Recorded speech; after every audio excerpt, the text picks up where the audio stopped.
What's up guys, it's Joey here. I'm a historian by profession and wrote a PhD on the Knights Templar, and today it's time for the very first reaction on this channel. So we're gonna go on YouTube, look for a documentary on the Knights Templar and see what they have to tell us about this military religious order. So let's get right into it.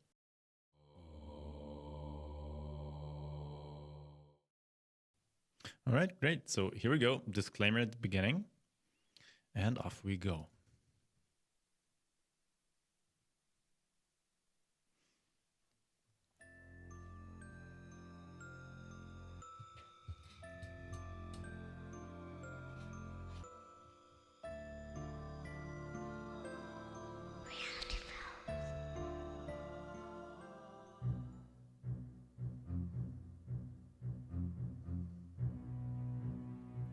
They are an enigmatic group.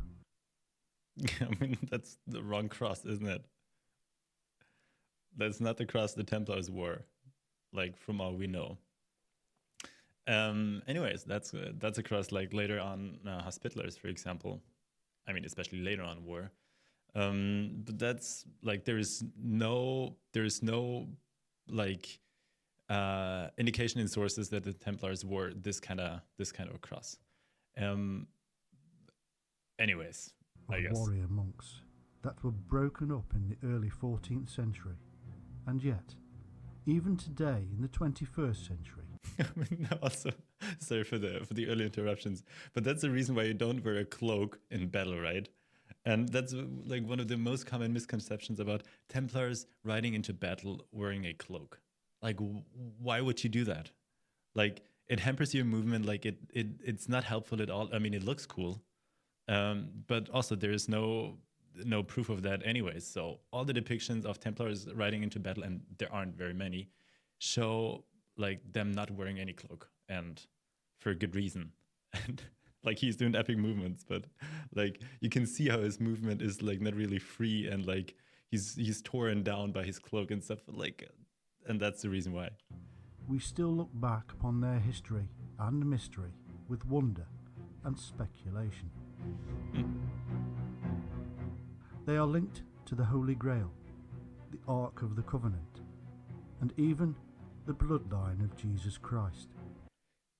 Well, they were linked by others to that, yeah. And I know why documentaries are referring to that, because it makes it more entertaining and stuff. But I hope, like, let's hope they're going to go in more details about all of this. It is said they discovered a great secret buried deep beneath the Temple of Solomon. And like no one said that, like especially none of the contemporaries. Gathered together in order to protect it from generation to generation. It's going to be a very bad one. It looked good, but it's going to be a very bad 1 hour. And we're only 1 minute in. Well, brace for impact, guys. Over time, they were feared by all their enemies, not least of which was eventually the Catholic Church itself. Thousands of books have been written about them, numerous documentaries made, Hollywood movies, computer games and mobile phone apps. And yet, they were in fact just one of dozens of orders of warrior knights. From the Knights of Malta to the Teutonic Knights, there are many stories to be told. Just what is it that draws us to the Knights Templar?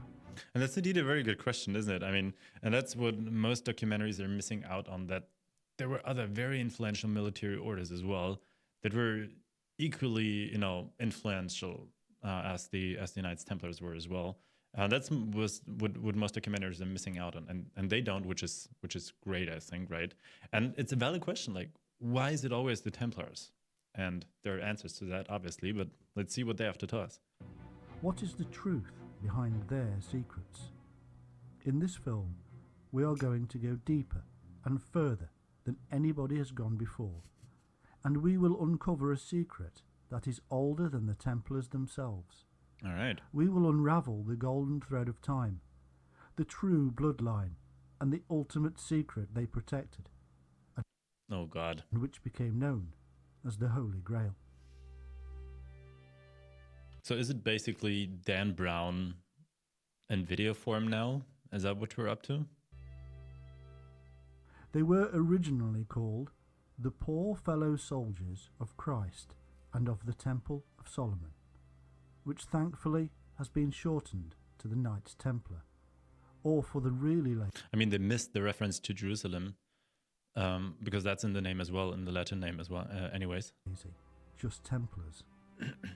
They were a Christian military order recognised by papal bull in 1139. In fact, they were originally founded in 1119. Okay, two things here. So the papal bull they're referring to is from 1139. Indeed, as they say, it's called Omne Datum Optimum, one of the very first, very basic, very important privileges that the popes granted the Templars, and that basically laid the foundation of them being like super influential, and also from a financial perspective being super sustainable. And what you can read in many books is that they were founded in 1119, and that is basically not the most like up to date date anymore, if you will, because like in science it's well known that they were founded most likely around 1120, and that has to do with the Council of Troyes that took place a couple of years later, and that was redated according to academia. So we can now safely say, well, they were founded around 1120 most likely. I mean, it's a minor thing, right? And in most older literature, you would read 1119. So it's not exactly up to date. I'm not sure from when the documentary actually is, like when it was published. But that's just a minor thing. The more likely date is 1120 of their foundation. In Jerusalem, and it would be 10 years before they had finally grown in sufficient size to become active in defence of the faith. They eventually became one of the wealthiest and most powerful Christian orders. They grew rapidly through charitable donations, and rich kids flocked to join. Their clever ways with the finance of Christendom aided in both their wealth and power, but also brought a lot of jealousy and resentment. I mean, no Templar ever wore this kind of armor. But I like the expression of rich kids flocking to the order. That's nice. And power, but also... Which is also not correct, I think, because it was not the high nobility that joined the orders most likely. It was more the lower ranks of society. But nonetheless, I mean, it came with money and donations and stuff, so that's quite correct. Brought a lot of jealousy and resentment. The fighting knights were distinctive and known by all who saw them, from Europe to the various Holy Crusades. The non-warriors, meanwhile, managed vast sums of money and huge tracts of land. They were responsible for creating what we now call banks. They built huge fortifications and castles across Europe and the Holy Land. I mean, banks existed before, and they were not connected to the Templars, but the Templars, were responsible for taking care of a lot of like vast sums of money for nobles throughout Europe, and their own money as well, of course. And they, give new impulses to the financial system. I mean, you can say that, but they didn't invent banks, just to be quite clear here. But their reason for existing was also hugely linked to the Crusades, to take and defend the Holy Land. When eventually the Holy Land was lost to Islam, their reason for existing began to disappear. Soon, royalty were eyeing the Templar wealth and property, and their end was in sight. There spread rumours about a secret and perverted initiation ceremony, and King Philip IV of France decided to take advantage. That's actually quite correct. You could put it that way, I think. Philip was deeply in debt and needed money fast. By 1307, he had many Templars residing in France arrested and tortured into giving false testimony against their own. Many were burned at the stake. Others fled or joined other orders. By 1312, Pope Clement V officially disbanded the order under pressure from the French king. The suddenness, the secrecy, the once great and powerful order, the tragic demise. All this and more gave rise to legends, and eventually their name became a Masonic decree. Modern Templars arose, games, movies and more. The name Templar is now known across the world. But let us now go back in time to the origin of this once simple brotherhood of so-called poverty and trace their rise to power. By 1099, Christendom had managed to take Jerusalem from the Muslims, following the First Crusade. Now the way was open for Christians to make pilgrimages from Europe to the Holy Land. But danger was everywhere. I mean, fun fact, the way was open before as well. So there's just a very minor, time window where Christians weren't allowed to enter Jerusalem, which was under some caliph that, in the sources is portrayed as being like a maniac or something. So the paths were always open for, non-belligerent groups. So that's really important. But then, nonetheless, I mean, 1099, Jerusalem gets taken by Christian forces in like a huge bloodbath. And then there's a flock, there's hordes of people actually, coming to the Holy Land and actually visiting the holy sites and stuff. So that's quite correct. Jerusalem may have been safe for Christians, but the route to it was not. Marauding bandits were everywhere, and they preyed upon Christians who were often carrying large sums of money as offerings and for basic survival. Thousands lost their lives, and something needed to be done. The man in charge of Jerusalem was King Baldwin II, and by 1119 a French knight by the name of Hughes de Payenne petitioned the king to create an order of warrior monks to protect the pilgrims along their journey. Both the king like these scenes are like I feel a little bit uncomfortable. and the Patriarch of Jerusalem agreed to the request, and the newly formed Templars were granted a wing at the royal palace on Temple Mount. The Temple Mount lay directly above the location it was believed that the Temple of Solomon had originally been. This was why they were to become known as the Poor Knights of Christ and the Temple of Solomon. I mean, the point here is,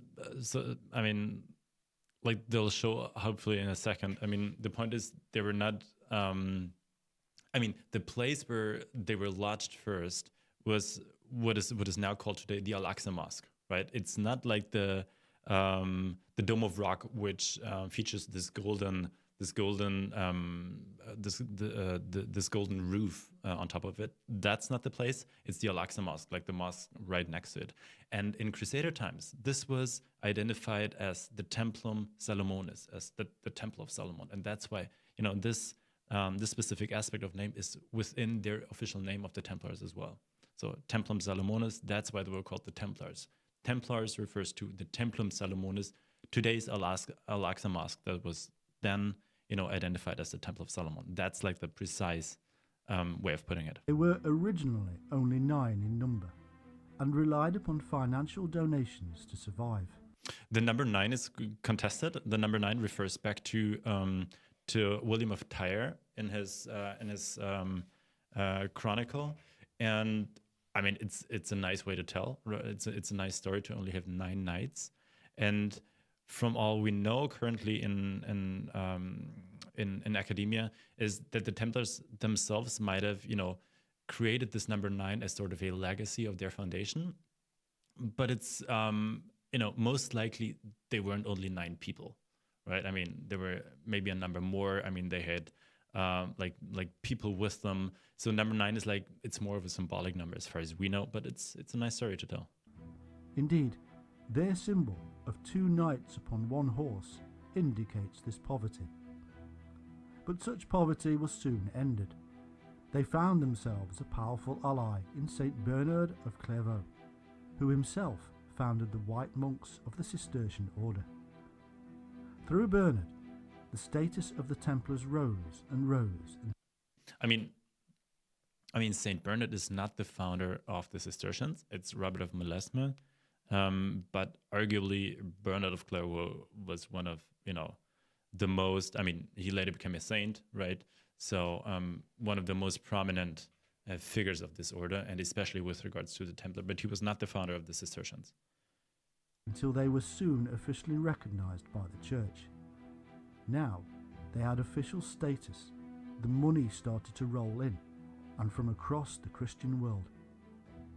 Donations of land and property followed swiftly, and so too did volunteers from wealthy families, who each bought more wealth. In 1139, the Pope himself decreed that the order was exempt from all local laws. This simply meant that they could wander freely through Christendom. Like, who are you supposed to be? Are they supposed to be? Are they supposed to be Templars? Without paying taxes, and nobody dared to argue, for they carried the seal of the Pope himself. Their power and strength grew, and soon they were the go-to people for any battle. During the Crusades, their might was used to shock the enemy into submission. Their highly trained battle techniques, heavily armed horses, and legend would strike at the heart of the enemy. In turn, the very sight of them charging would have given added impetus to the Christian soldiers behind them. It's okay. So there's several aspects here. I mean, the scenes, like the actors in between, like, what are they supposed to be? I mean, often these documentaries they're telling one thing and they're showing the other, which for people that are not into the topic is incredibly difficult to understand, and they connect things that shouldn't be connected in their minds, and that's very often the case in Templar documentaries from my experience. And that's just another example of, like, who are these dudes? Like, the one fighting with sticks, and like the other guy, like, why is he dressed that way? I mean, there is no reason. The other factor, very nicely put. I mean, they grew in power, they grew in number, they became the backbone of many of the Crusader armies. Although the rise of them wasn't as linear as they're putting it forward here, because yes, Bernard of Clairvaux became a famous supporter, and when he joined the fray and started putting his name onto the Templar project as well, I mean, he was never a Templar, but he supported them, then things started to point upwards for the Templars. But before, there was a severe crisis, as we know, and the Templars started themselves, if this entire thing of combining a monk with a fighter, that was unheard of in Christendom before. If that was actually a project that would be beneficial to God and his will and his work, and they were hesitant about it, and they doubted themselves. There was a huge crisis, and then later on, Bernard of Clairvaux joined, and we know that because Hugues de Pin, like one of the first founders, actually wrote a letter to Bernard of Clairvaux saying, "Well, we're in doubt. Support us. We need you." And we know about that. So that's a part of that. And interestingly here, that's a very famous fresco that is being shown there. It's actually like, we're not sure if these guys are Templars. It kind of looks like it because they have the cross on it, and they're in weapon and formation and stuff. But we can't be fully sure. They might be just regular Crusaders. But it's a very nice image. It's well preserved. Just so you know, we're not 100% sure if these guys are Templars. Such was their power and skill that in 1177, at the Battle of Montgisard, 500 Templars and a few thousand infantry defeated Saladin's massed army of 26,000 soldiers. That's not a very good illustration of the battle, is it? As Bernard of Clairvaux would say, a Templar knight is truly a fearless knight, and secure on every side, for his soul is protected. Why is he stepping? Why is he stepping on him and jumping off of his back? By the armour of faith, just as his body is protected by the armour of steel. He is thus doubly armed, and need fear neither demons nor men. That's a very nice passage from the De Laude Nove Militia. That's the exhortatio, like the writing, the letter that Bernard of Clairvaux wrote to the Templars in support of their idea and in support of their order. I mean, if you've never read this exhortatio, this Liber ad Militis Templi, I mean, you can just look it up on the internet. It's well worth a read, and it's very interesting and very basic for any understanding of the Knights Templar and their theology and their spirituality. So go have a look at it. I can just very much recommend it to you.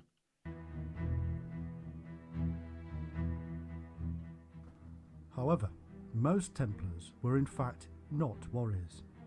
Behind every knight there was an army of support assistants. A great point. I mean, most documentaries miss out on that as well. Like most Templars were not knights. Most of them never, saw any battlefield. Very good point. From the menial to the monetary, there were thousands who administered the huge operation.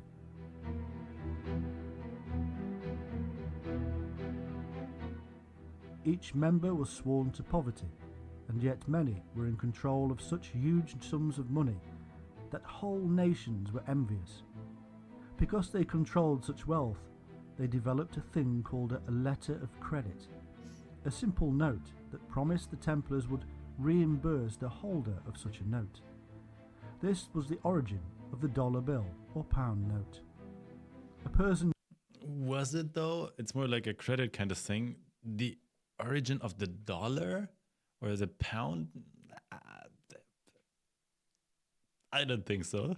could deposit wealth with a Templar in France, take a note of promise, traverse the Holy Land, and give the note to the Templars in Jerusalem and receive his money. Oh, by the way, this is the Al-Aqsa Mosque, right? I was talking about. Like, that's the place where the Templars were founded. Like, that's the place where they first lodged and, constituted themselves. For this, they donated to the Templar cause.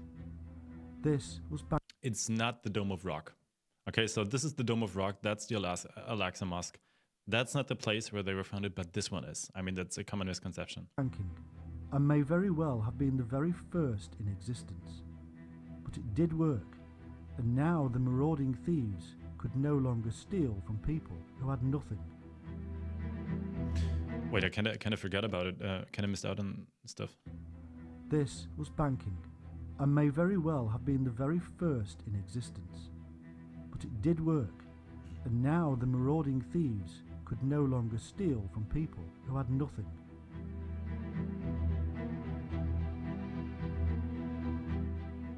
From Europe to the Middle East, the Templars grew in power and wealth. It's quite telling that the next suggestion here is conspiracy theories. Well, Massive landholdings were donated or bought, and soon they were running farms, vineyards, and businesses. They built fortifications, churches, and cathedrals. They manufactured, imported, and exported, and built their own fleet of ships. Their power was unprecedented. In fact, they had become not just the first international army and bank, but also the first multinational and faceted business. yeah, people often say that. Well, first of all, they were not the only ones, because Hospitallers, Teutonic Knights later on did exactly the same. They had a huge network. They managed huge amounts of money. Had their own ships and stuff, and had their economic backbone, basically anything. And it's quite, I mean, you just can't compare it to today, right? I mean, it's not like a company, or it's not a multinational like a US or European army or something. They were just very well organized, and most of the knights, for example, were in the Levantine region, right? What is today, Syria or Israel, of course. And like most of the knights were not back home in Europe. So the organization was international for sure. But it kind of gives like a wrong impression of saying it's an international army. I think. I mean, you might argue differently on that, but one have to be very careful of the terminology and what it implies for today, I think.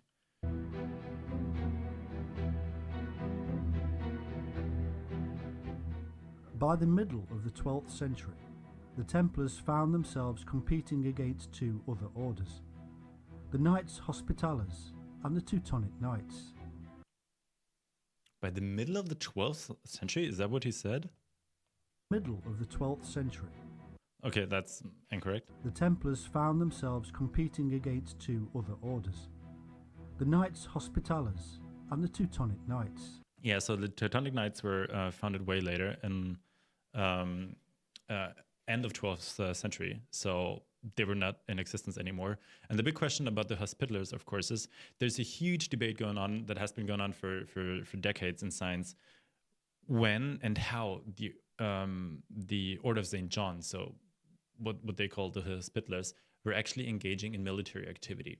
I have a German YouTube account, like a German YouTube channel as well. I had this for the past years, and I did a video on that as well. So, since when can you talk of like Hospitaller Knights? And it's quite a difficult question. And they were beginning at the at the 1120s, 30s, 40s maybe, but of the Knights in the Order of Hospitallers being institutionalized, like being a standard form of being part of the order, might have been quite late actually in the 12th century. We don't really know. So it's a difficult question, but he's certainly wrong on Teutonic Knights. Their political bickering and military scraps, in fact, were weakening Christendom, and with the rise of effective Islamic leaders such as Saladin, things started to get more difficult. Yeah, I wouldn't agree on that as well. I mean, there was rivalry, of course, and they had there even were battles later on between different members of the orders or different armies of the orders. But it like the strife or the rivalry wasn't that bad that it weakened, the Crusader states. By no means. I would argue, on the contrary, that they were a vital aspect of any Crusader army. The Hospitallers, later on the Teutonic Knights as well, and of course the Templars. And they actually, organized themselves, leading the vanguard or leading the back of the armies. So they were quite nicely organized in many ways. So that's actually totally not correct what he says here. As Christian brothers fought each other, Islam moved in. I mean, it's also like just on a side note, this armor here is like late Middle Ages. These forms of full helmet, and we're talking about middle of 12th century. Like no knight would ever have had access to this kind of well advanced armor here. So that's again what is being shown and what is being said is like a huge difference. And they just wanted to show stuff of knights, and that's stuff that knights very much later on would wear. But no Templar ever had access to these kind of things.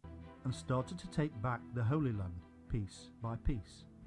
Yeah, it even says like, what does it say? 16th century, 17th century? Moved in and started to take back the Holy Land piece by Yeah, I mean, there you go. That's like so much later. piece.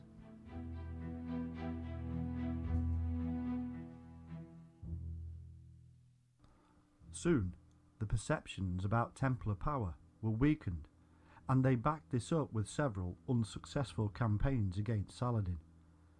By 1244, Jerusalem itself had fallen and would not come under Christian control again until 1917. It was the start of a slippery slope.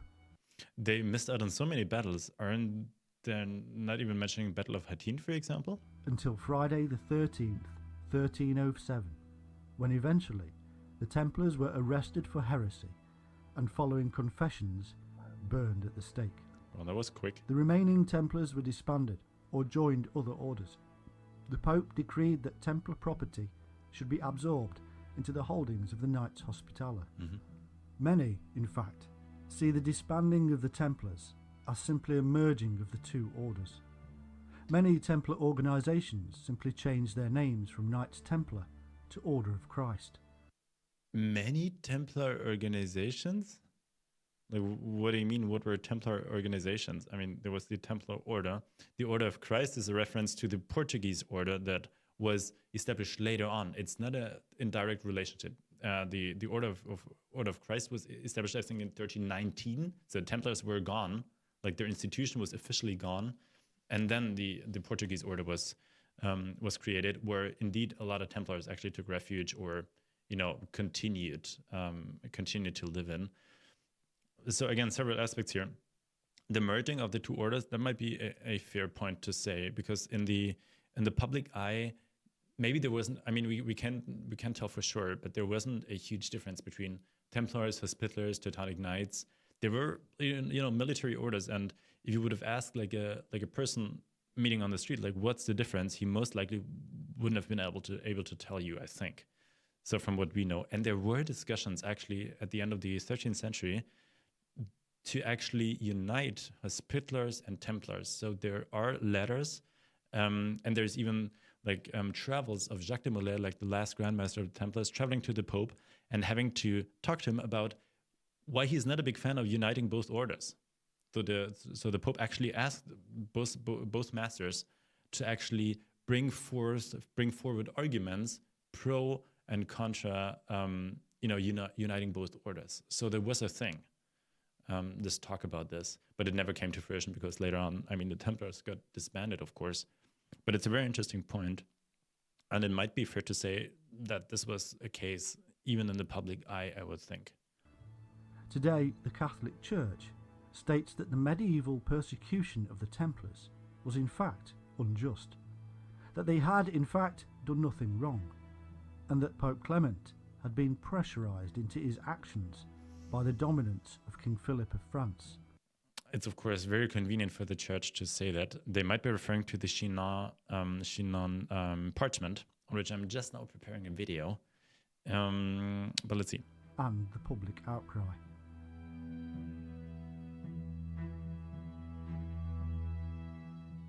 But is that the end of the story? Oh no, we're just 15 minutes in, and like there's almost an hour left, and we're done with the Templar story again. Oh my god. We all know that it is not. For the film The Da Vinci Code brought the whole thing back to life. But it's a film, it's a pop culture product. But it was before the film that the secrets had started to emerge. Oh no, oh my god.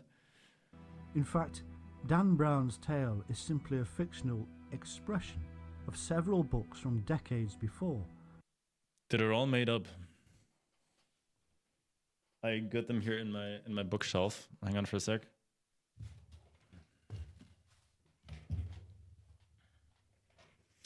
I haven't seen the documentary before, but I bet he's talking about these books. It's by the authors Bajan, Lee, and Lincoln, and it's the very basis. Oh my god! It's the very basis of basically any conspiracy myth about the Knights Templar, and that's what he's going to tell us now, I think. That all began to unravel the secrets of the Templars and their link to things much more profound than mere money. It all started a long time before anybody had any ideas about the Knights Templar. I wasn't prepared for this, quite honestly. Is this a pentagram on top of a map? It all begins with the myth of the Saviour. Today there is one particular Saviour myth that has crept into popular folklore through various best-selling books, documentaries and films. The Merovingian dynasty. Oh, no, it's exactly what these guys argue. It's exactly the same. Beginning of them with the Merovingians, and it's about bloodline and about, what else, all of this comes into play. Like, why are they giving this so much room and space? I thought this was like a regular documentary on the Knights Templar. Okay, guys, future Joey here. I'm just done with the documentary right now, and I just want to give you a little spoiler. Brace for impact. The stuff you're gonna be seeing now drastically changes. It's gonna be like 35 minutes full of conspiracy, of wild buzzwording and associations. If you're into that, enjoy my reaction to whatever I'm being confronted with here. I just want to give you a heads up. If you're not interested in that, skip towards the end of the video, because in the end there's some relevant stuff if you're interested in the history of the Templars. That is why we have to talk more about Knights Templar and the other nonsense they're being connected with in terms of conspiracy theories and stuff. This is an incarnation of the problems we're facing online when talking about the Knights Templar. It's the wildest thing I've seen in quite a while. Just to give you a heads up.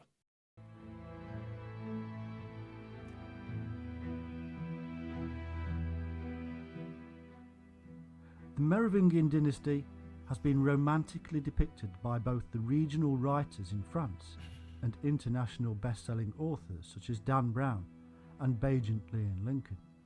Fun fact, these guys here, Bacon and Lee, actually fought a lawsuit against Dan Brown because he like stole some of their ideas. So it's quite correct to name them both in the same sentence, like all of these guys in the same sentence. But it's, you know, it's like it's pop cultural products. There is no basis in the sources. Um, there just isn't. There are tales of mystery and magic, of wisdom and light, and last, but not least of all, descent from God himself via his son Jesus and his supposed wife Mary Magdalene. Some even go so far as to say that the Merovingians were descended from an ultra-ancient race. What? Is this like an Atlantis kind of thing now? Of fallen angels that spawned the globe, taking wisdom and knowledge with them as Atlantis sank. It is about Atlantis. What? It all started with like I'm trying to be like historically accurate here, like trying to play my historian role, and it's just not working. the leader of the Salian Franks, known as Merovech, in the 5th century AD. Both he and his son, Childeric I, were great warriors and fought bravely against the Visigoths, Saxons, and Alemanni. Following Childeric came his son Clovis I, who went on to unite most of Gaul and the Loire and defeated the Roman ruler, Siragius, to the joy of almost everybody. Or so the propaganda goes.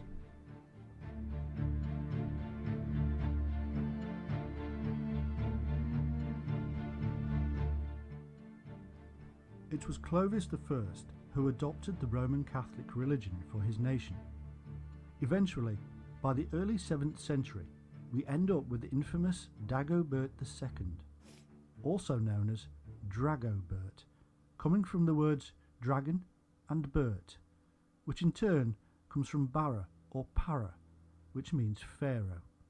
So Dragobert or Dagobert simply means king or pharaoh of the dragons. Oh my Jesus, good Lord have mercy.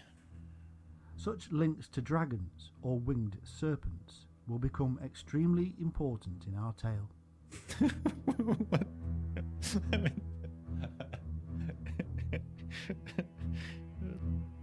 like I'm really curious to see like where and how the Templars now are being threaded in. Oh, there's the Grail, isn't it? Dagobert is linked strongly by modern authors to the secret of the Holy Grail. A secret so deep that even today it is unclear exactly what it is. Dagobert is said to have visited Ireland, a home of serpent worship, and is also said to have married at Rennes-le-Château, where, there you go, incidentally, a ritual skull was found which had a hole in its forehead. Still today, Masons worship the head or skull of Dagobert, calling it Mahomet, much like the head. And there you go with Baphomet. It gets so wild, like everything gets thrown in. And I just created now a video on Baphomet, and I don't dare to use the word real, but from all we know from the sources where the term Baphomet and where the relationship to the Templars is and comes from. So check out the video if you're interested in it. And it's like, I promise you get like real information in there and that, like stuff like this. Head of the Templars were accused of worshipping, called Baphomet. It is kept in the convent of the Black Sisters at Mons. The cup that was formed to hold the skull was made into the shape of a chalice. Hence, we have the head of the dragon pharaoh in the chalice. And we wonder how Dagobert became linked to the Holy Grail. But who is Dagobert and where did he come from? What makes him so important that his skull should be turned into a grail and then eventually worshipped by the Masons, the modern Templars? The Masons are not modern Templars, just to say that. The links between Freemasons and Templars are made up later on. Interestingly, by a German Freemason, And interestingly enough, before they drew back to the Templar legacy, you know, to create an aura and a link of history for their own organization, they actually wanted to create a link to the Hospitallers, but they were still in existence like back then, and they, you know, still are. So they thought, well, maybe that's a bad idea to get linked to to create an ahistorical link to an organization that still exists. So why not take the Templars, because they can't complain anymore, because they still don't exist anymore. On my German channel, I got a video on the history of the Knights Templar and the Freemasonry. I'm gonna translate it into English at some point as well, of course. But there is no historical link between Freemasons, like from the Templars to the Freemasons, except from the one the Freemasons created later on. There's no link.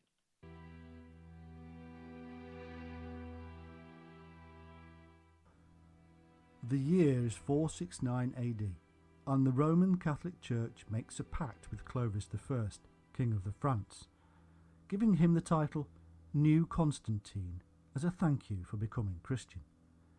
This was the beginning of the Holy Roman Empire, which was hoped to last forever. But it did not, and by the year 800 AD, the empire was threatened. Dagobert II was a French king from the supposed Grail Merovingian bloodline, and was the last of the Merovingian kings to hold the title of Holy Roman Emperor. These Merovingians are said to be a dynasty of Frankish priest kings with magical powers, derived from their long red hair and the special birthmark between their shoulders of a red cross. This symbol would eventually be used by the Templars on their white cloaks. Wow. So wait, they're saying that the Templar symbol, like the red cross, by the way, I just uploaded a video on the meaning of the red cross, actually derived from a birthmark the Frankish kings had? That's a first timer for me. I've never heard that before. Interesting. Well, also most likely very wrong. Not most likely, it is very wrong, but interesting.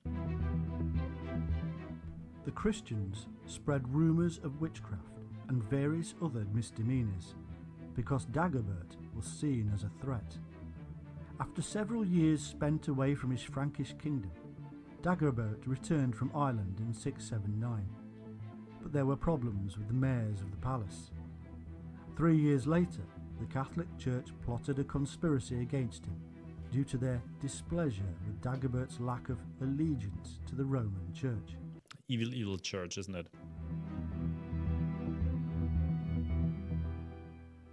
While on a hunting trip, Dagobert was lanced through the eye by his own godson as part of the ploy. Now power was passed to Charles Martel. I can't believe like this thing has like 1 million clicks. Like 1 million people clicked on this and like listened to it. I can't comprehend all this. In the famous Carolingian dynasty. This basically ended the Merovingian bloodline and its run of power. From that day, the Merovingian kings were powerless and were officially thought to have died out with Dagobert's grandson, Childeric III.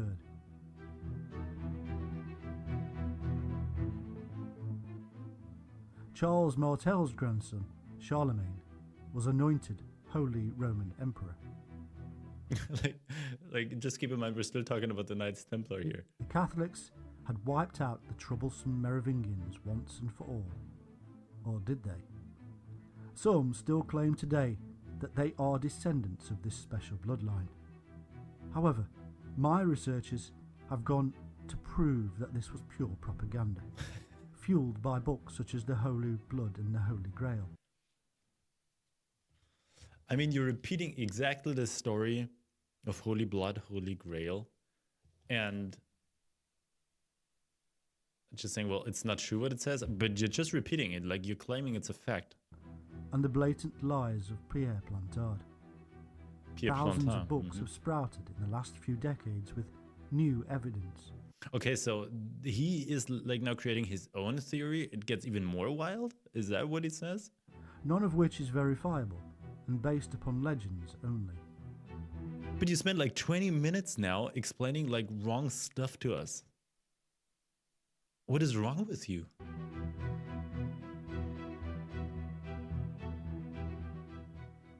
The Merovingians, born of the sea, with kings connected etymologically with the snake, as well as ritualistically, were simply descendants of a serpent bloodline. The royal line descended from serpent priests seen across the globe in India and China, in Britain and America, and basically everywhere else. Their connections with the Grail are simply via the secret of the snake, and their obvious pagan past brought down the Christian might of Rome. But we shall move into these secrets as we move along. Mm-hmm.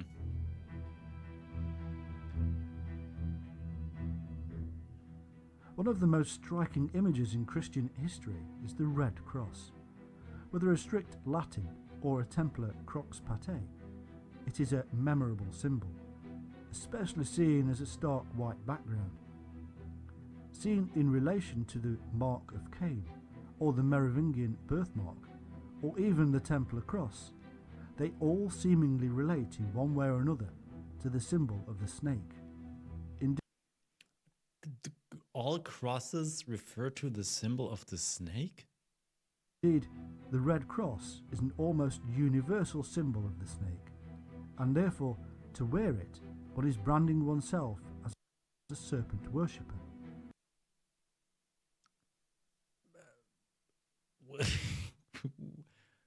Okay, so the cross is essentially a symbol of the snake, is what he says. Okay, well. The reason for this is quite simple. The serpent and the snake were intertwined. The snake was a symbol of the sun, and the cross a symbol of the seasons. Jesus himself was known to have been involved in this whole serpent worship world. He was equated with the serpent in the wilderness, held up by Moses, and he sloughed off his skin in the tomb and was resurrected, just as snakes were seen to do. That's like just such a wild combination. I mean, of course, the symbolism of snakes in the New Testament, like all the New Testament, there is of course references to it because it's commonly portrayed as a symbol, for example, amongst other, of evil, right?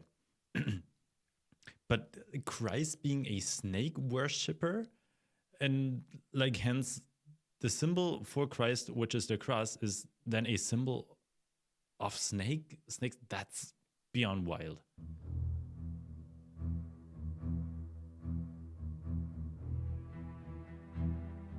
The Rosicrucians, obviously meaning rose or red cross, were a strange, esoteric secret society of alchemists and spiritualists, linked inexorably to the Masons. Yeah, but that's like 1,700 years later. Templars and others in the story of the Grail. They have been greatly debated and researched. A term for that small chapel deeply involved in the Da Vinci Code world, Roslin, could very well be Rose Snake or Lynn. Many Roslyn is like Rose. places involved in the story are associated with this terminology. It's interesting that you can just interpret anything in any word, basically, because there's just some commonalities in the letters which are being used. What the heck is going on?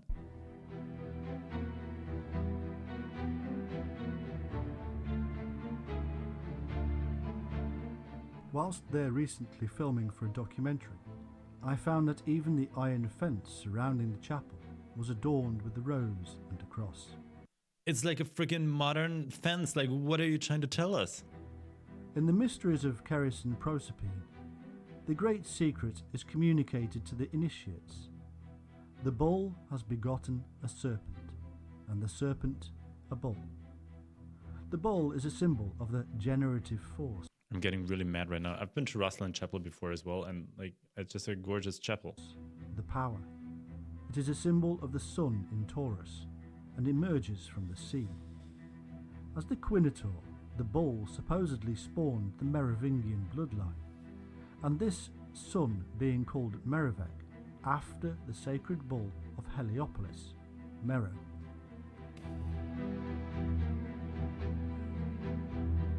I totally lost track.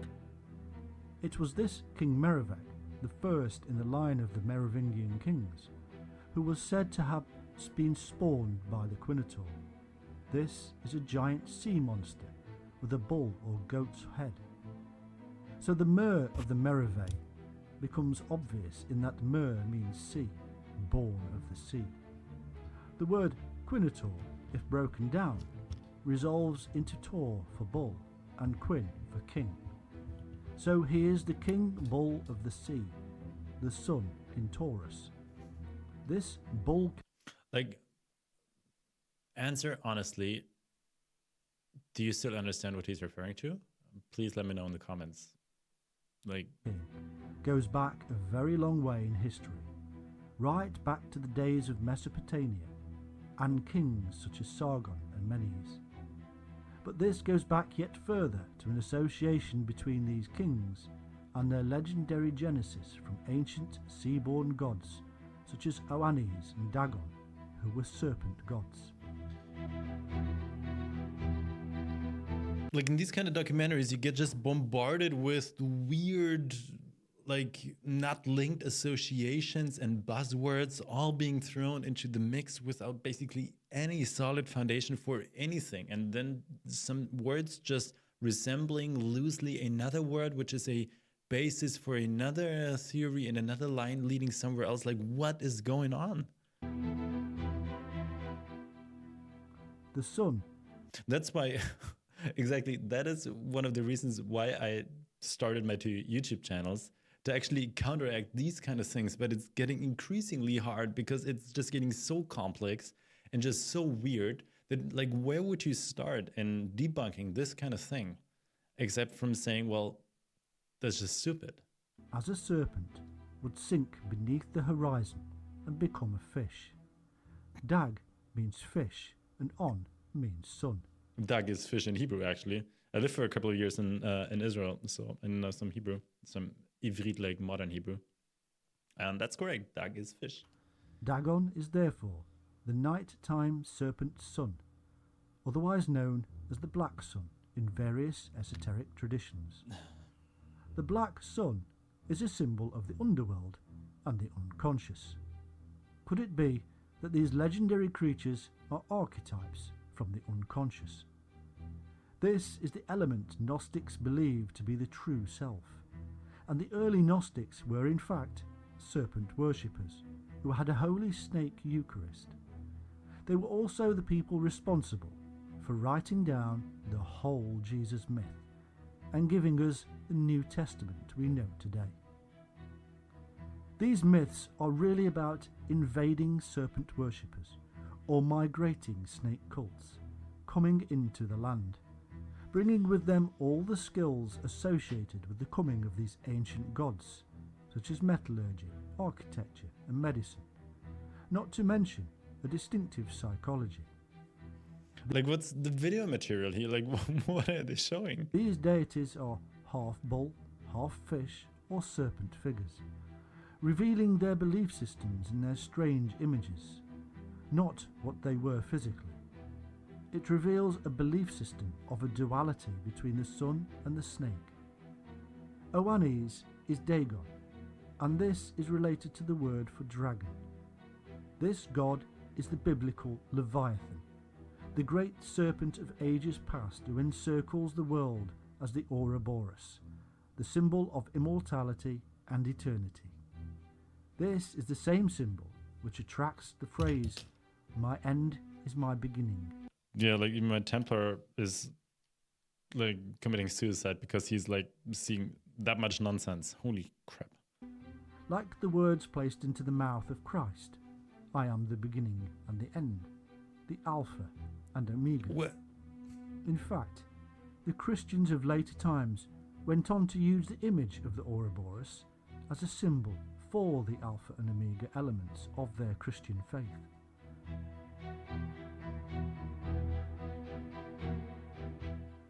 The Levites, of course, derived their name from this Leviathan, their name meaning the sons of the Leviathan. Oannes is also the same as the Hindu Vishnu, who is linked with the serpent. However, there is another interpretation of equal worth for the Quinator, as we shall see. Heracles wrestled with the snake, which transformed itself into a bull.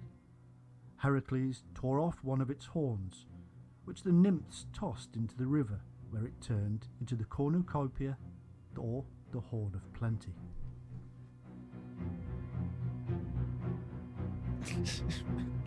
Okay. It's supposed to be a documentary on the Knights Templar. Yeah. In Scotland, there are hundreds of Pictish symbols found on rocks and ancient Neolithic monuments. There are many that are in the image of the snake, and also with the snake in association with the bull, thus revealing the widespread nature of the bull-serpent association. The Quinator has the root kin, being possibly from Cain, and therefore showing the Quinator to be descended from the serpent race of Cain. Kin is also related to serpent and king. But what is the Quinator? Quin, as we can see, could be from the king. Tor is obviously from Taurus the bull. Obviously it is.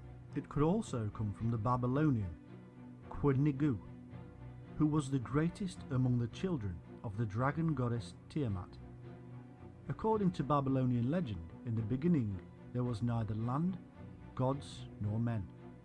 There were only elements known as Tiamat and Apsu.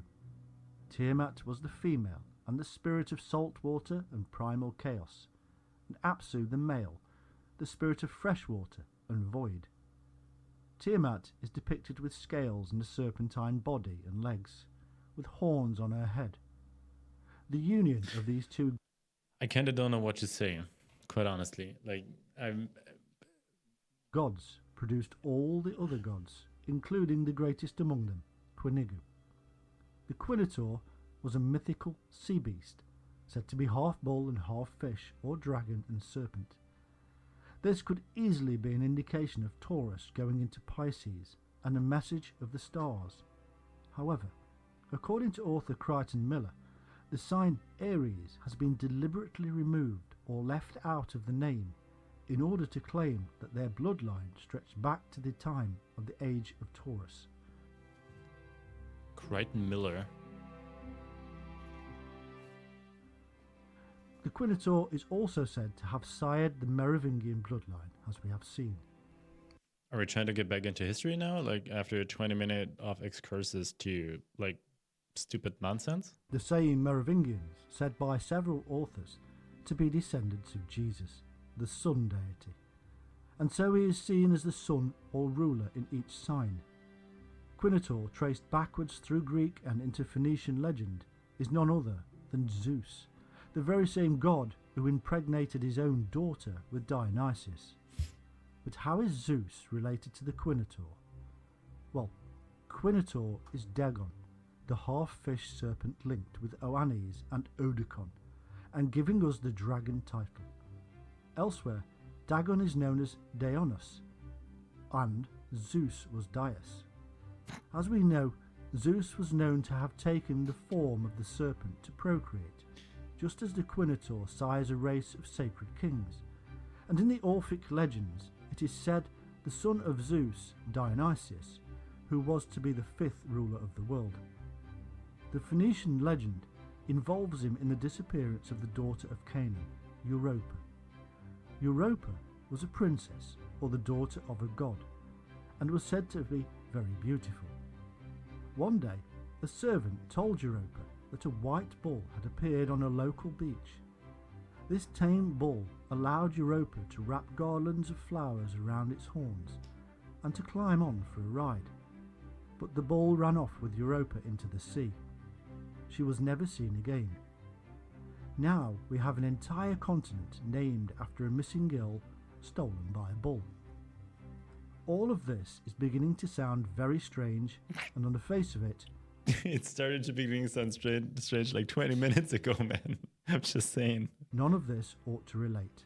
But please stay with it a while, as all will None of this ought to relate. Well, okay. become clear. Just wait for it, like think about it a little bit and then it becomes clear? Must now move into an area that at first glance will also appear unrelated, the Wandering Jew. A myth made mainly from the Middle Ages of a Jew said to have lived at the time of Christ and to live forever. Apparently, according to the Christian additions to the myth, he offended Christ on his way to the cross and was therefore cursed to walk the earth alone until the end of time. One of the most interesting things, however, is not the later Middle Age myths, which were attached to the character, but the origin.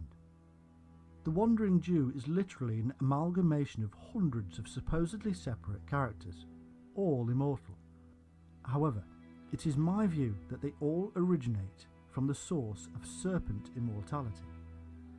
Modern myth comes from a character called Malchus, who strikes Jesus in John 18:20 and gets the curse of immortality.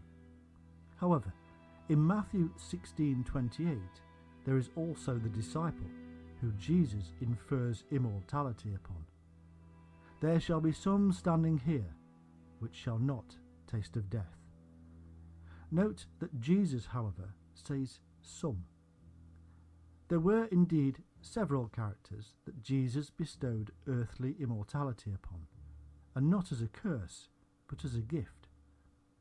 There is also one named Semeri, who, in the Quran, is cursed with immortality by Moses, the wielder of the serpent caduceus.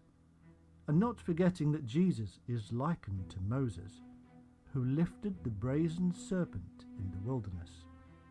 There is a remarkable astrotheological reason for this. Jesus was an adept. He could fix time because he understood the motion.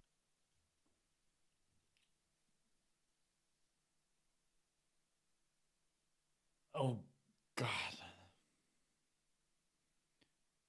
Jesus could fix time? Well, it's also news to me. Like, I'm telling you, I wasn't ready for this. I mean, you can obviously see that I was not aware of what I was getting into myself or us. Like, what are we supposed to do with this now? Motion of the planets Is that a bear walking there? Or and the sun, being a sun deity himself. Fixing the motion is symbolic immortality, for it escapes the cycles of life, nirvana. It is in essence piercing or lancing the dragon, which is the sun passing overhead. The Wandering Jew, therefore, must be somebody who understands this power and has fixed time, albeit symbolically.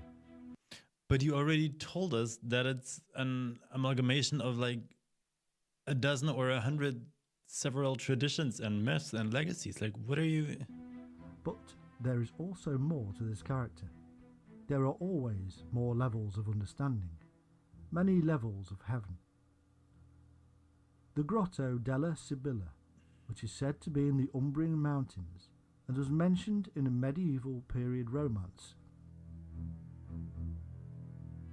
Why are you following some dude wandering around? Like,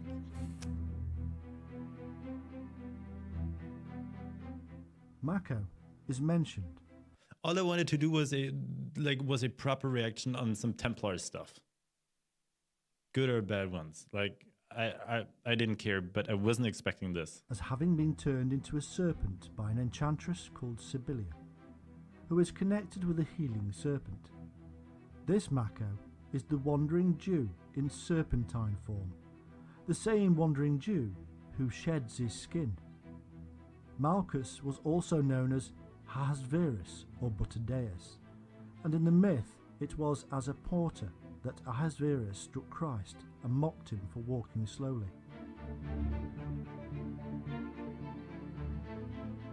Jesus told him to wait for his return, which of course never happened, and so Ahasverus lives still. Later Christian editions indicate that he repented of his sins and became a Catholic, which is obvious propaganda. However, and what is most extraordinary, he is said to have grown old in the normal way, but when he reaches an age of 100, he sheds his skin and rejuvenates to the age of 30.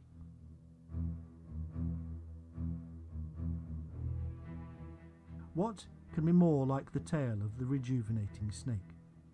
And to the sacred age of 30, which is the age of illumination, and the same as the degrees between each and every zodiacal sign.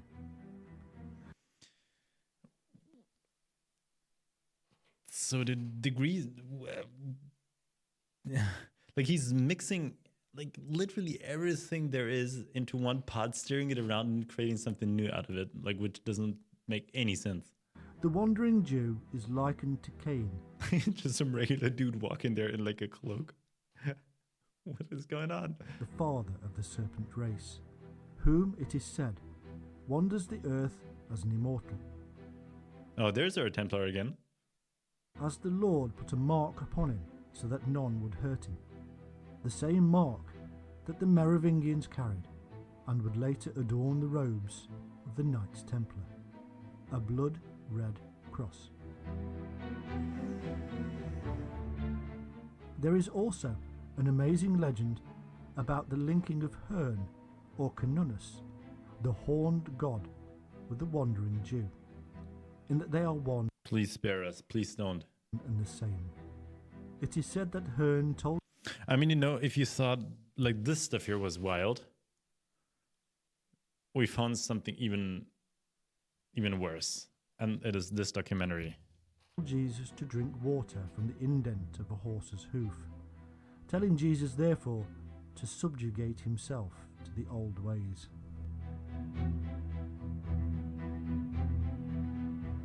From Pashupati to Pan, the horned god is seen throughout history in connection with the secret of the serpent. It is Pan who kicks open the cister of the Bacchus, revealing the serpent from within. Dionysus, or Bacchus, is often depicted with horns, and the Bacchanals of Thrace were said to wear the horns in imitation of their god. Even Zeus, who transformed himself into a serpent to bring Dionysus back to life, was often depicted as having horns. The horns are thought to signify the solar aspect of the god, the life-giving aspect. They were also symbolic of the bull, which is again a solar symbol, or the sun in Taurus. The goat is also associated in terms of animals and horns with the serpent, as Dionysus is often manifested as a goat. Indeed, the awakening of Moses is symbolized by horns, or shining forth. This, the same Moses who wields the caduceus staff and raises the brazen serpent of healing for Yahweh in the wilderness, a point not lost on 1st century AD medallions which show Jehovah as a serpent. The horns then emerge as the enlightenment aspect of the serpent, the shining or illumination one gains from the process known as Kundalini or similar methods. They are the symbolic representation of what occurs inside the head.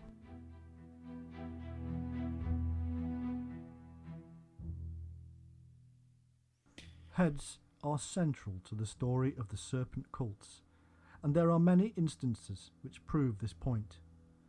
Hydra was the Greek water dragon, said by Archaeas to have 9 heads, one of which was immortal. I mean, great, but like we had horns, we had heads, we had like the wandering Jew. Where does this lead to? Like, why? Apollodorus tells us, for his second labour, Heracles was instructed to slay the Lernaean Hydra. It gets increasingly hard to actually like get a message out of all of this. Like, the what's beast the point? was nurtured in the marshes of Lerna, from where she would go out into the flatland to raid flocks and ruin the land. The Hydra was of enormous size, with 8 mortal heads and a 9th one in the middle that was mortal. Note that the Templars began with 9 knights. Oh, wow. So 9 Hydra heads and 9 Templar knights. That's what he's saying? That's also a first timer for me. 9 is incredibly important and is actually the Pleiades in the sky. Like 9 is so many different things as well. Like Apollodorus tells us that Heracles lopped off the immortal head, which he buried and covered with a heavy boulder at the side of the road that runs through Lerna to Elaeus. He cut up the Hydra's body and dipped his arrows in its venom.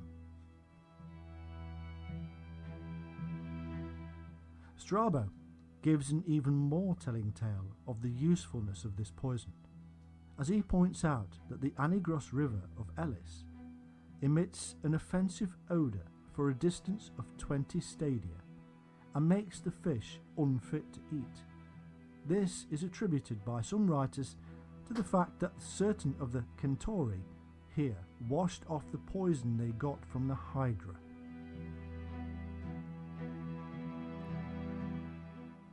The bathing water from here cures leprosy, elephantiasis and scabies.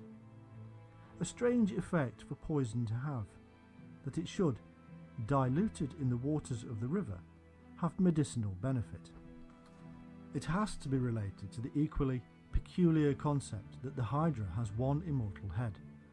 This, of course, relates to my discovery that our ancestors used venom and blood of the snake as a unique medicinal substance or elixir.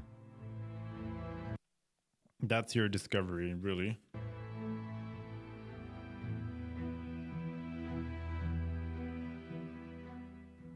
Could this be a clue to the dilution ratio of venom to blood, an 8-to-1 ratio?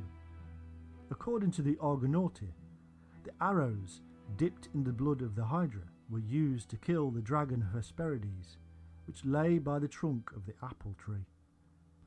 There is another hint that maybe the diluted poison should be mixed with the horse. Heracles shot his poisonous What? arrows into Nessus.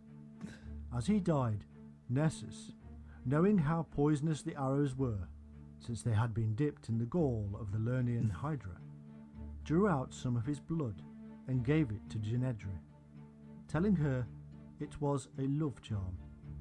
If she wanted her husband not to desert her, she should have his garments smeared with his blood.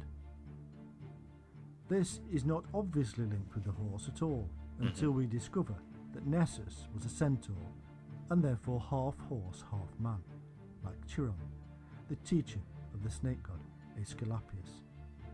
Let's just sideline a moment and look at the horse. The etymology of the horse is strangely linked with the snake, and it is an amazing trip through the mythologies of the world to discover the secret of this association. The word nag is now synonymous with the horse. What is nag? Nag. But it comes from the Middle English naga, which itself is a derivation of the word snag, snagger, or snecker, which is snake. This relates strongly back again to India, where the word used for snake was naga. Here, alone in language, we have this peculiar mixing between the snake This is the guy who is like, this is the author? and the horse, which has occurred over a vast period of time, and yet is still observable today. The horse, without doubt, is not only linked with the serpent, but also the sun, as we would expect. In Gaulish coins there are representations of the serpent under or over a horse, said to be a symbol of the sun god.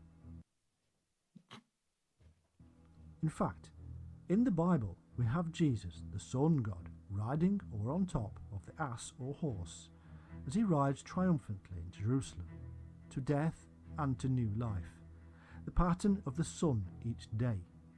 However, there is a remarkable scientific reason for this association.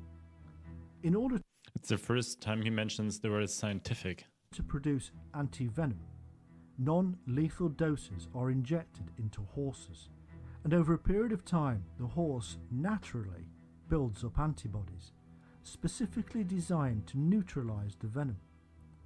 Eventually, the horse's blood is collected and the antibodies extracted to produce anti-venom. This amazing coincidence is not new, it has been known about for centuries and is as old as oral tradition can be. This idea of the ancient concept of the horse is also seen in the peculiar images of horseshoes seen on rock art in Australia, from before there were even horses in Australia. Getting back now to the concept of the head and its association with the serpent, We got a little bit distracted here for now. we find that the Greek god Pan, seen by many scholars as one of the progenitors of the horned god, found in so many places around the world. According to many sources, his father was Hermes, the wielder of the caduceus. Other sources have him as the oldest god of all, older even than Zeus. At Cirencester, England, this horned god is depicted with two snakes rearing up, replacing his legs in a similar fashion to the images of Dagon. In fact, I have travelled the length and breadth of Europe and found these images at hundreds of sites. In Greek legend, there is Dionysius, who is equated to the other horned gods as the god of animals and hunting. The same Dionysius who I found elsewhere to hold the chalice or elixir. I mean, you could argue that I am, or whoever agrees on this with me here, that we're just not smart enough. Or you could just argue that it's all made up. Like that there is no connection between, like there might be some etymological connections between some of the things he's saying, but it's just all mixed around and thrown into the pot. It's just random stuff, like just random coincidence. He's putting into one pot here.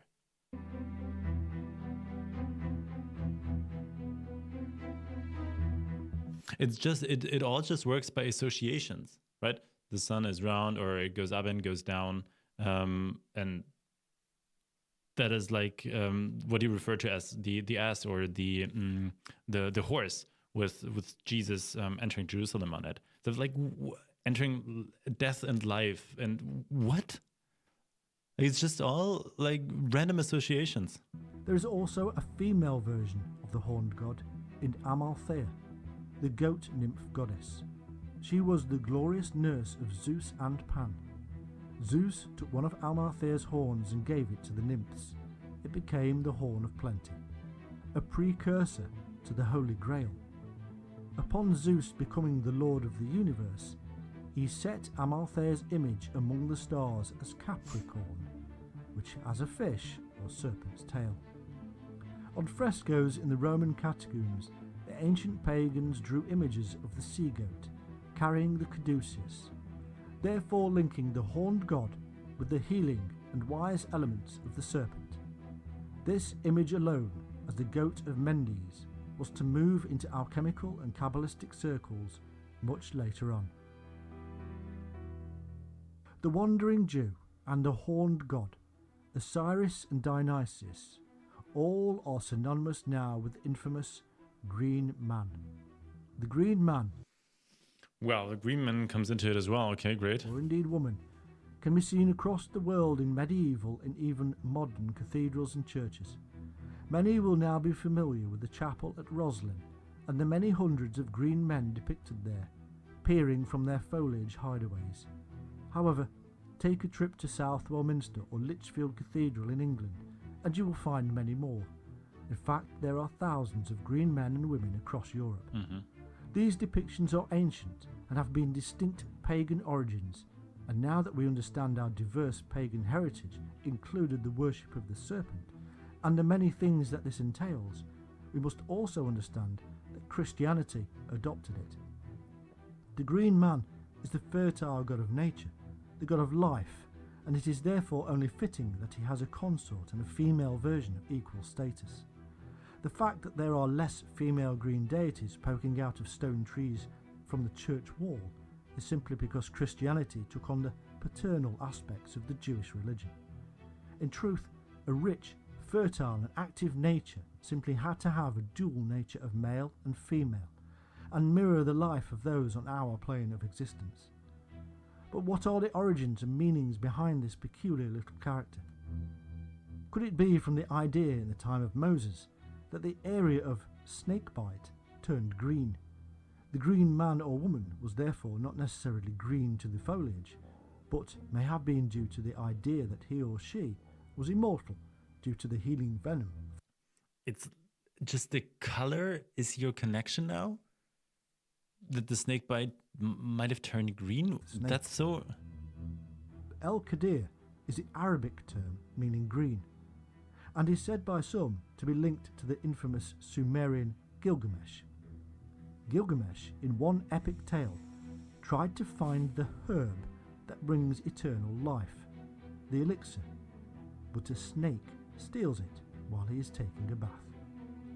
Gilgamesh is also the one who cuts the chalupu tree. I can't bear this any longer.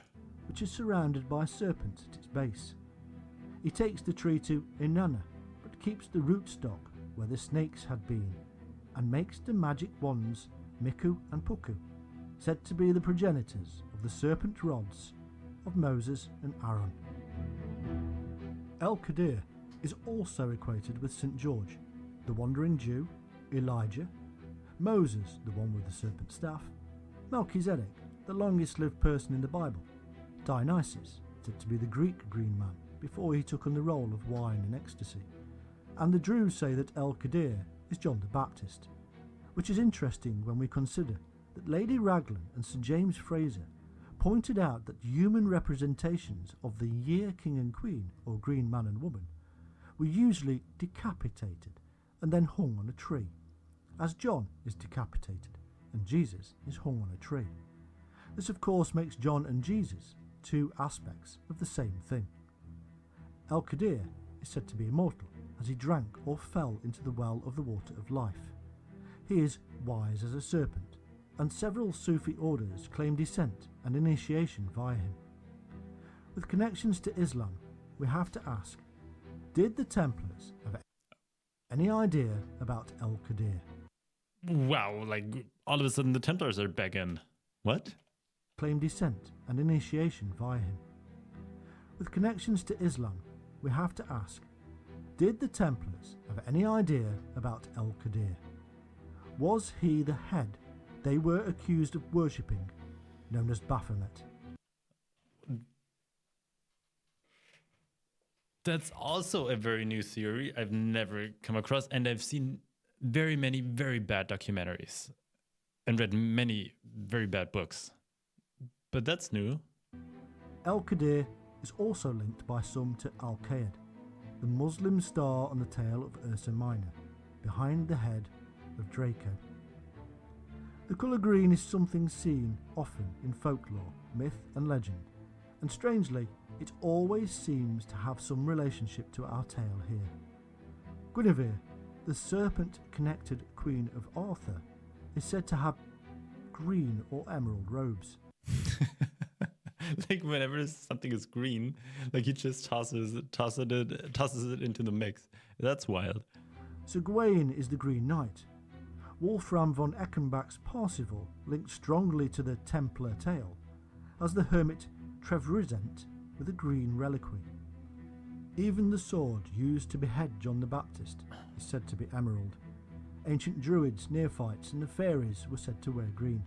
And as we know, green is a distinctly fertile and vegetative colour across the world. For all these reasons, the secretive and ancient languages and symbols of alchemists, mystics and even Gnostics is said to be the green language. Now, just a quick mention of Roslin. Although the Sinclair who built Roslin was not a Templar, he was linked to the Templars indirectly, and Roslin has hundreds of green men images.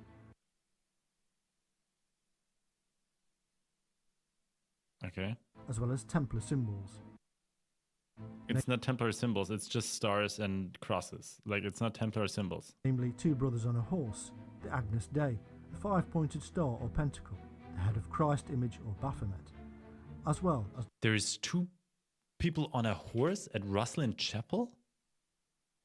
The floriated cross and the dove in flight with the...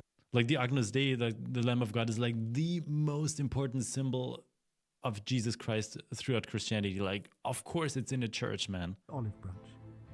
Split up and most of these images are purely Christian symbols or motifs, Right. stolen from other more ancient religions. However, put together in one place, with historical links to the Templars, I haven't seen any yet. we are left with little doubt that there must be a Templar and esoteric link. But inside Roslin, one is always overcome with the sheer scale of the vegetation. It is simply like bringing the outside in. In fact, that is almost exactly what was happening. The Garden of Eden, where the Tree of Life and the Tree of Knowledge were brought to this place. It was a place of knowledge and eternal life. There is little wonder that the Green Man should be in residence. Also, a few miles from Roslin is Temple, the modern-day name for Ballintradock, the ancient headquarters of the Templars in Scotland. However, that Roslin Templar diversion. So we got some proper footage. That's Damascus Gate at the north of the old city of Jerusalem. I'm not sure what that's supposed to tell us. Out of the way, we have to try and make sense of what we have learned, and I apologise for bombarding you with lots of seemingly unrelated information. Yeah, apology not accepted, man. It's not seemingly unrelated. It's just literally unrelated. We began this tale with the story of the Merovingians. This now infamous royal family has even found its way into the film The Matrix. Why would this matter, at all? Because of the perception that it has spawned secrets and secret societies around the world, as if protecting something. Come on, man. This whole mythos has in fact become one of the best money spinners in the literary and film worlds. Is that what you do? Why you do this as well? We are fed little bits of information, most of which is an outright scandalous set of lies created to bolster theories that simply do not hold water. And all the time we are forced away from the simple historical truths which underpin the balderdash spoken. The same way that the Templars' true purpose was hidden beneath words such as poverty. Okay, so would you like to tell us what the Templars' true purpose was then? That would be cool to know. Since I'm trying to do a reaction here on the history of the Knights Templar, and it would be cool to get some material to actually, react on. There is no relationship between the supposed lineage of Jesus and Mary to shape-shifting reptiles. There is no lineage, except that created in the mind of man. In fact, it would be a far stretch of the historian's imagination to accept that a real Christ existed at all in the form that is constantly rammed down our throats. Jesus, I can't help but feel like he's heavily criticizing Christian tradition and Christianity and church and stuff. Wow. we can clearly see was the culmination of a great many pagan deities, and all of them, without exception, are linked in one way or another to the worship of the wise serpent and to the power of the sun. It is therefore no stretch of the imagination to understand that the character of Jesus was in part based upon these serpent deities. I mean, of course, the veneration of, natural phenomenons, like animals, like the moon and sun was, of course, always there. And there might even be links to, more modern, that is to say, for example, Christian or anything, ways of venerating and image creation and stuff. But it's just beyond wild what he creates here. Just look at the shedding of the skin, whereby the snake crawls into a dark place and leaves behind its skin, and then emerges born again.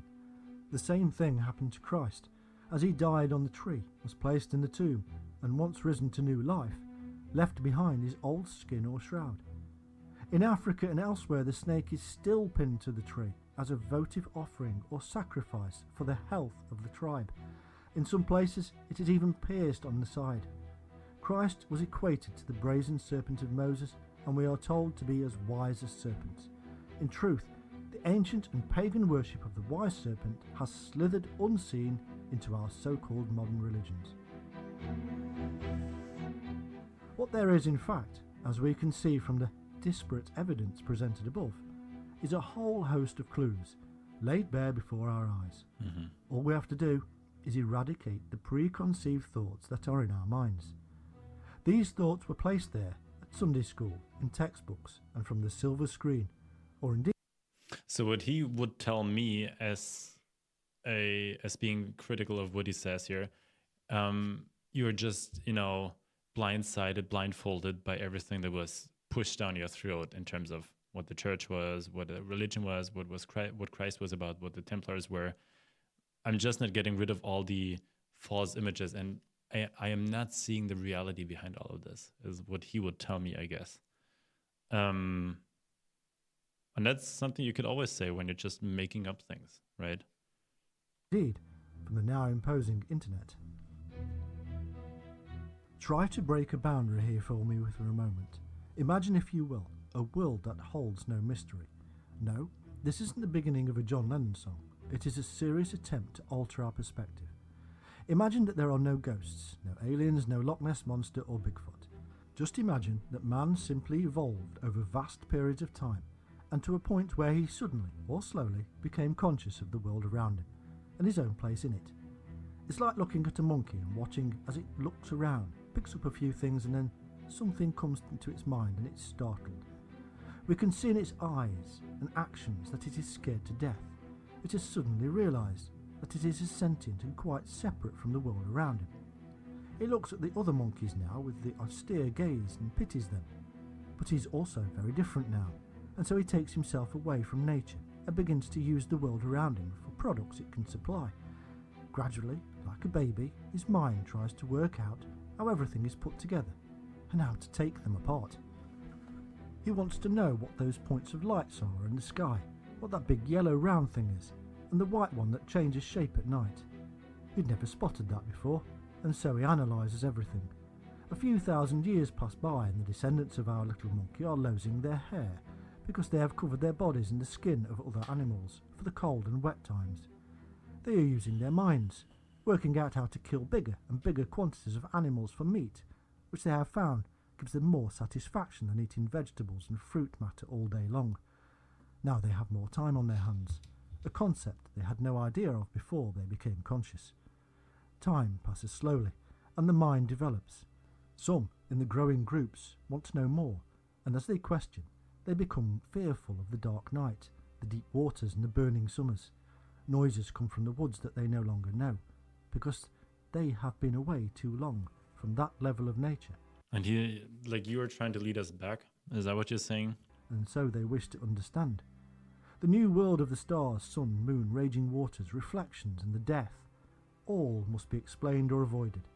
For thousands of years these new men experiment with the natural world and discover all kinds of cures and even mind-altering drugs. And one crippled little monkey man takes some strange-looking mushroom, and in his own mind he disappears into another world, a world that the new consciousness becomes aware of as the unconscious world of the imagination.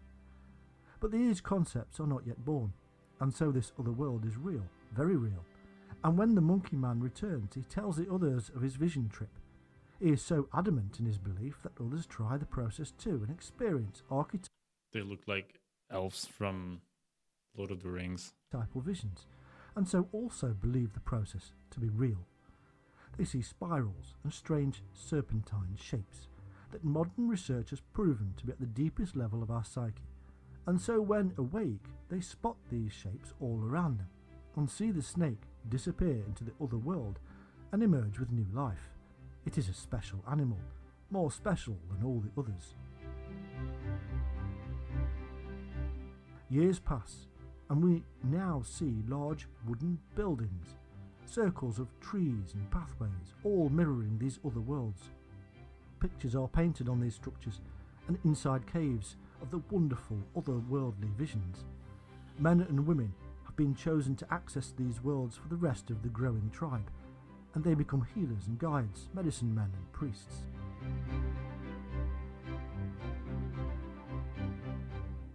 All around, they paint and carve images of snakes, and folklore erupts with tales of their ways. These new priests take a name, serpent priests and shining ones, and very soon they are even forming their own child's head into elongated shapes of the snake. This is not fanciful imagination. This is not aliens or beings from other dimensions. This is hard archaeological and historical fact. The evidence is there. We zoom forward now to the 21st century, and what do we find? Modern myths of saviours and Christmen who can access other worlds, tales of green men and immortal shaman-like semi-deities, and now stone buildings with beautiful depictions of myths that stretch back in time to our ancient monkey man, who sat one day and almost fell off his perch when he realised what the hell he was. We also see another myth forming. These Merovingians are said to be a dynasty of Frankish priest kings with magical powers. Now cast your mind back to the dark age of humanity and the emerging medieval period. Was it really a dark age? Are you... Oh, God. I can't... So are we now getting back to the Templars? The folk of Europe blindly follow a myth. Okay, so is he saying that the people in Middle Ages are just dumb and just doing whatever they're being told? Right. Created in the Holy Land by some wise monkeys called Gnostics. A tale of a man who was the son of a god.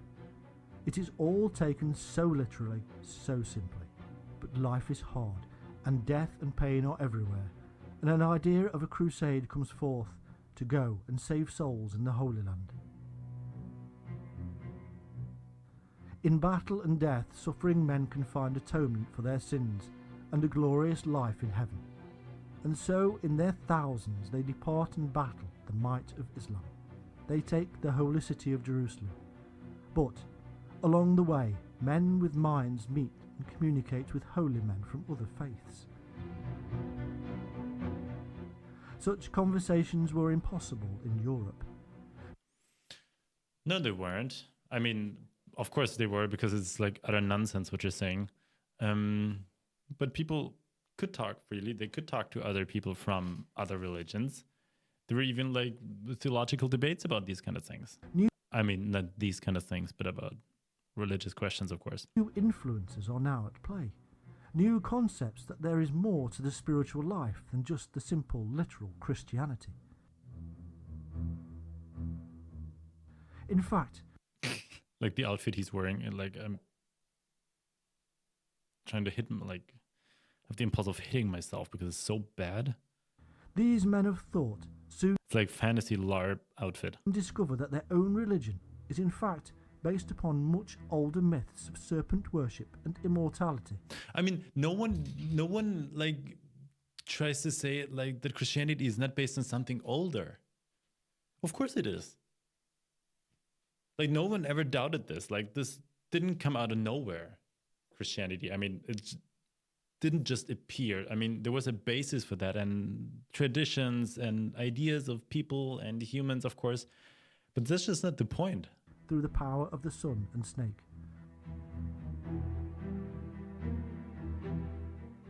A concept so wholly encompassed in the idea of the Holy Grail.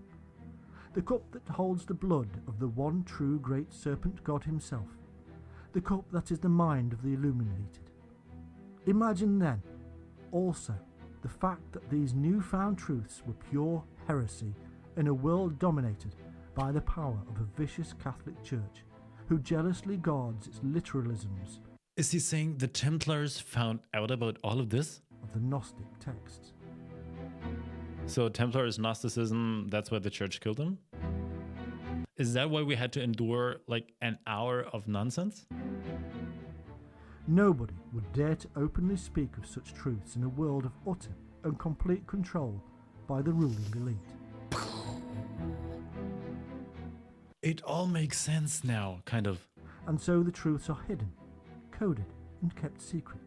New groups are formed that protect these secrets and pass them on through time.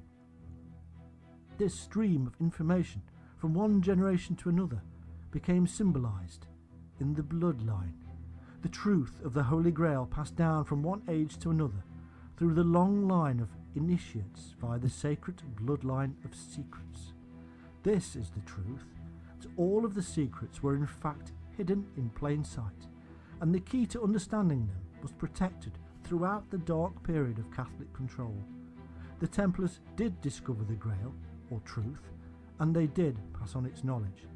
In this way, what they did was heresy, and that had to be stamped out. So many stories came so close, and yet were so far away. I mean, have you ever, like, I'm talking to the guy who did this documentary. Have you ever wondered how and like how would the Templars have found out about these kind of things? That's like the really interesting question. No answer here.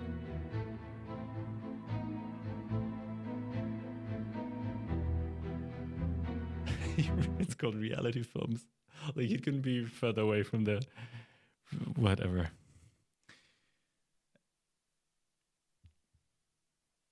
That was literally the worst thing I have ever seen about the Templars, and I've seen very many really, really bad productions and things about the Templars, and it's basically one huge conspiracy theory poured into, like, stuffed into 1 hour of being bombarded with super random things and associations and buzzwords and stuff, and all just to say the Templars knew all of this.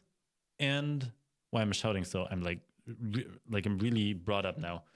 And the Templars knew all of this, guarded it, and that is why they were killed.